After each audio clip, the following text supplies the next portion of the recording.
Hello everyone, welcome back. Today I'm going to do a little video on my mini greenhouse that I have in this window here.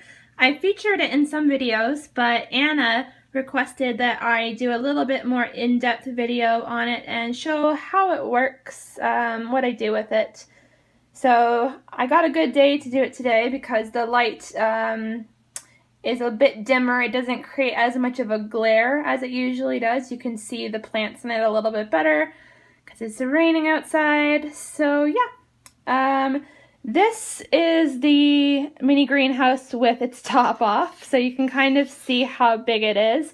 Not really big at all. This is the reservoir down here. So as you can see, the water, I just pour it down into these little crevices down here, and I rest actual orchids on these elevated parts. So that keeps the roots from rotting. I also, I keep them even a little more elevated because I really don't want the roots to rot because it's so humid in here, and it would be really easy for that to happen. So I've got my Caelochestes in here. I've shown you my Caelochesta viridiflava, another viridiflava. This is Caelochesta exuperi, and this is my Bulbophyllum lepidum.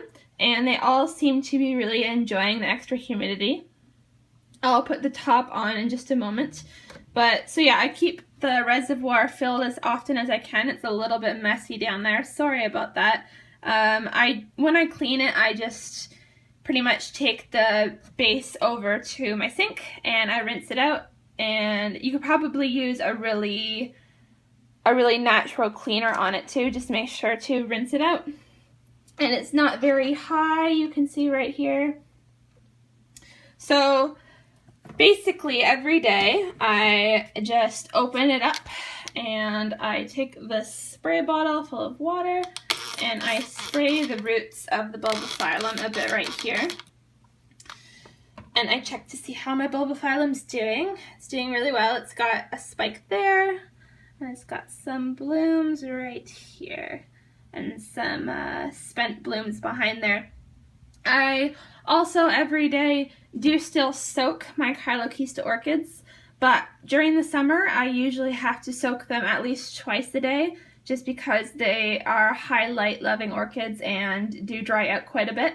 But with the introduction of this greenhouse, I don't need to do that as often. I really just need to soak it once a day. So that is what I do, and then I just put the orchids back in there, and this is the lid that really makes the greenhouse most effective. And as you can see here, it is clear on all sides and it has some ventilation holes on top here, so you can just move them around like that. I usually keep this one closed and this one open.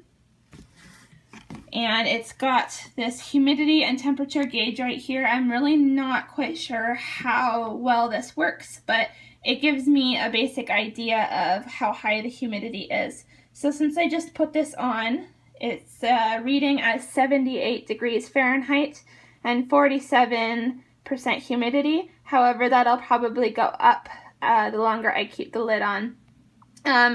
When it gets really sunny in this window and warm during the day, the temperature can go up a little too high. So once it gets to about 90 degrees, I will put this fan up here. So this is such a ghetto setup, but this is my computer fan. I don't really need it anymore, so I plug it in when it's in use, and I just kind of hang it over this hole here, and it creates some ventilation through the greenhouse.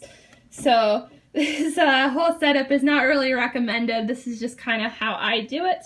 So I just leave this on until it starts to get darker outside, till the sun starts to go down, and then I'll turn it off and put it back.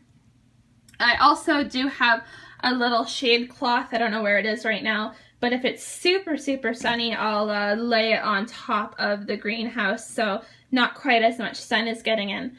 But these orchids all in here do really seem to like a higher light level. Anyways guys, thanks for watching. If you want to see any more videos like this, please subscribe to my channel and give this video a thumbs up. Thanks. Bye.